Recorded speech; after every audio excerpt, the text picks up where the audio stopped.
বিতৰ্কিত কণ্ঠশিল্পী মৰ্মিতা মিত্ৰই এনেকুৱা এক কাম কৰি দেখাইছে যি কাম অসমৰ স্বনামধন্য শিল্পীসকলে কৰিব পৰা নাই। হয়, যিগৰাকী কণ্ঠশিল্পীক লৈ ইতিমধ্যে টেলিভিছন চেনেলতেই হওক সামাজিক মাধ্যমতেই হওক প্ৰতিটো সময়তে বিতৰ্ক সৃষ্টি হৈ আছে, বিতৰ্ক চলি আছে। সেই শিল্পীগৰাকীয়ে মৰ্মিতা মিত্ৰ, বংগকন্যা মৰ্মিতা মিত্ৰই এনেকুৱা এক অদ্ভুত কাম কৰি দেখুৱাইছে যি অসমৰ বহু পুৰণি স্বনামধন্য শিল্পীসকল সেই শিল্পীসকলেও কৰিব পৰা নাছিল ইমান দিনে। কি এনেকুৱা কাম কৰিলে বিতৰ্কিত কণ্ঠশিল্পী মৰ্মিতা মিত্ৰই এই প্ৰতিবেদনত মই সকলোখিনি কথা আপোনালোকক জনাবৰ কাৰণে চেষ্টা কৰিম। আশা কৰিছোঁ এই প্ৰতিবেদন আপোনালোকে আৰম্ভণিৰ পৰা শেষলৈকে চাব।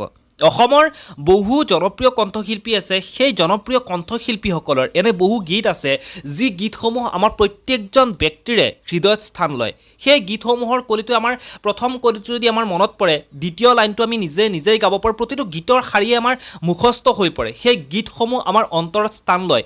সেই কণ্ঠশিল্পীসমূহ আমাৰ নয়নৰ মণি হৈ পৰে আৰু সেই কণ্ঠশিল্পীসমূহে এনেকুৱা কাম কৰিব পৰা নাই যি কাম মৰ্মিতা মিত্ৰই আজি কম দিনৰ ভিতৰতে বংগকন্যা মৰ্মিতা মিত্ৰই অসমত আহি সেই কাম কৰি দেখুৱাইছে। আৰু সেই কাম কৰি দেখুৱাৰ পিছত অসমবাসীৰ ৰাইজ হতবাক হৈ পৰিছে, কাৰণ অসমৰ জনপ্ৰিয় শিল্পীসকলে মৰ্মিতা মিত্ৰই কৰা কাম কিন্তু ইমান দিনে কৰিব পৰা নাছিল।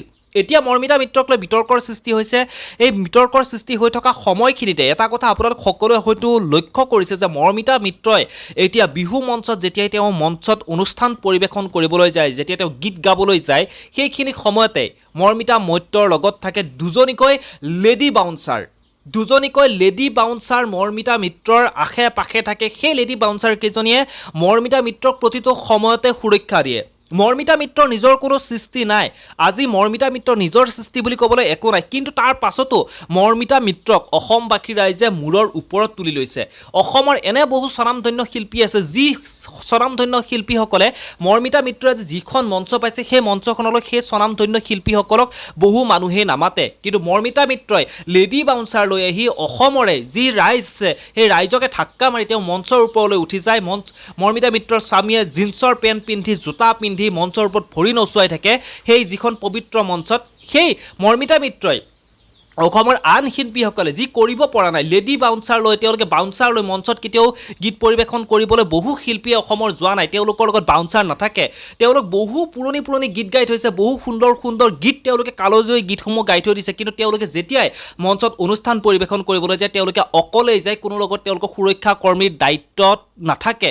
তেওঁলোকে ৰাইজকে সকলোবোৰ এৰি দিয়ে, ৰাইজে তেওঁলোকক মৰম কৰে, ৰাইজে তেওঁলোকৰ ওচৰত গৈ কেতিয়াও কিন্তু তেওঁলোকক অত্যাচাৰ নকৰে। কিন্তু মৰ্মিতা মিত্ৰই লেডি বাউন্সাৰ লৈ এইবাৰ তেওঁ বিহু মঞ্চত তেওঁ সংগীতানুষ্ঠান পৰিৱেশন কৰিব লগা হ'ল। মৰ্মিতা মিত্ৰৰ ওচৰে পাজৰে প্ৰতিটো সময়তে থাকে লেডি বাউন্সাৰ দুজনীকৈ। সেই লেডি বাউন্সাৰ কেইজনীয়ে ইতিমধ্যে বহুতকে কিন্তু অশালীন ব্যৱহাৰ কৰা কথাও ইতিমধ্যে সামাজিক মাধ্যমত ওলাই পৰিছে। এই কথাবোৰ কিমান সঁচা কিমান দূৰ মিছা সেয়া সময়ত আপোনালোকে সকলোৱে গম পাব। ইতিমধ্যে তেওঁৰ লগত থকা লেডি বাউন্সাৰ কেইজনী, সেই লেডি বাউন্সাৰ কেইজনীয়ে মুখ খুলিছে।